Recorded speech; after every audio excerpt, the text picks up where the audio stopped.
My older sister and I used to venture through the forest behind our house at least 4 times a week. She loved to build dens and shelters, whilst I preferred climbing and maneuvering my way up trees. Both of us shared a adoration for exploration. It was the perfect hobby for us to bond, and the memories I collected there growing up remain my fondest, even well into adulthood. The family house is now just my own. My sister used to still visit frequently, though, and we would wander through the woods together if the weather was kind enough. Last year, everything changed when my sister stopped visiting. She doesn't talk much to anyone anymore. She's so reclusive.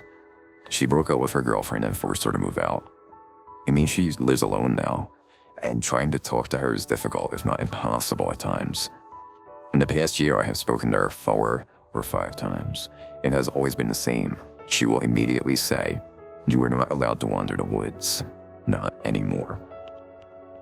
But whenever I asked her why or tried to get her to explain further, she would just stare at me. She wouldn't say a word.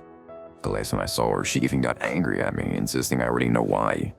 She called me a delusional for not understanding, but telling me I'm not allowed to enter the forest behind my own house. I could not understand why she thought she had the authority, or why she would even want to command me about that in the first place. I never really entered the woods without her anyway, so it was never an issue. Until last week, I missed having a sister. I missed the adventures we used to go on. I wanted to go and relive some memories, even if it meant going it alone. So I did exactly what she told me not to do. I wandered the woods. I live in a small town, and passing by someone on the streets is rare enough, and it only becomes rarer in the forest. You can almost guarantee that you will be alone every time you walk through it. I wish that were true this time, too. I stopped dead in my tracks when I saw it. I don't know how long I froze there. What felt like minutes was probably closer to seconds. If it had truly been minutes, I think I wouldn't be here to even tell this story. No, it must have been the shortest amount of time before I ran. Running away is a basic human instinct, and I'm lucky they didn't notice my eyes or they'd be out of my skull. I'm even luckier that I didn't accidentally think about them too hard. We all know what would happen if I did. Once I got home, I locked all the doors and windows and hid in the basement, the only room with no view outside. It's the only way I can ensure my safety.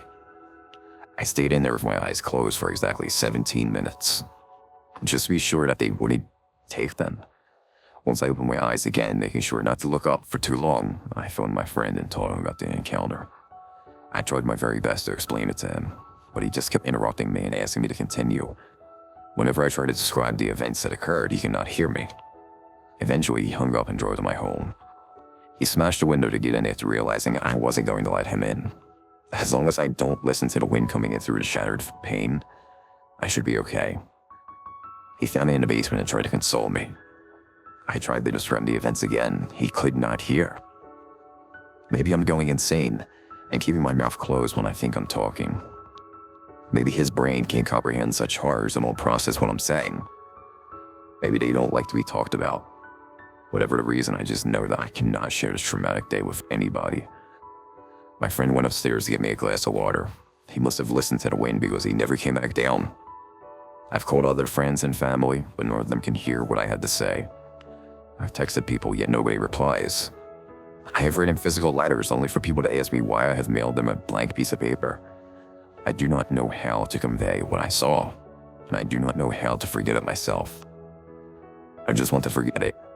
I haven't slept in days. I still remember them so vividly with the way they would. The noise they made when.